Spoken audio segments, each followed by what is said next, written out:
এতিয়া মই লৈছোঁ কলডিলৰ ফুল পকৰি বনাবলৈ। এয়া মোৰ বেছি হ'ল, মই অলপ কাটি ল'লোঁ। ইয়াতে মই কাটি ল'লোঁ কলডিলৰ ফুল, অকণমান কবি, বন্ধাকবি, পিঁয়াজ, জলকীয়া, নিমখ, হালধি।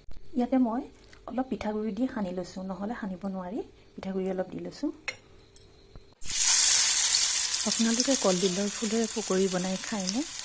চাবচোন, কেতিয়াবা ভাজি বনাই খালে মানে ভাল নলগা হৈ যায়। সেয়ে ভাবোঁ যে পকৰি বনাই খাওঁ।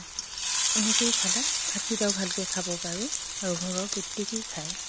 এতিয়া মই ৰঙচুৱা হোৱালৈকে পকৰিখিনি ভাজিব দিম।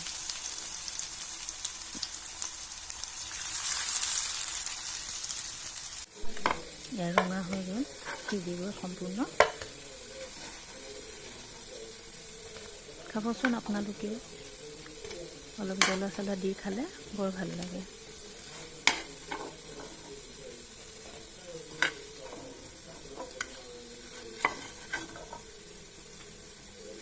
এখন হাতে মোবাইল ধৰিছোঁ, এখন হাতে ভাজিছোঁ, বৰ অসুবিধা হয়। এয়া মোৰ পকৰি ৰেডি হৈ গ'ল।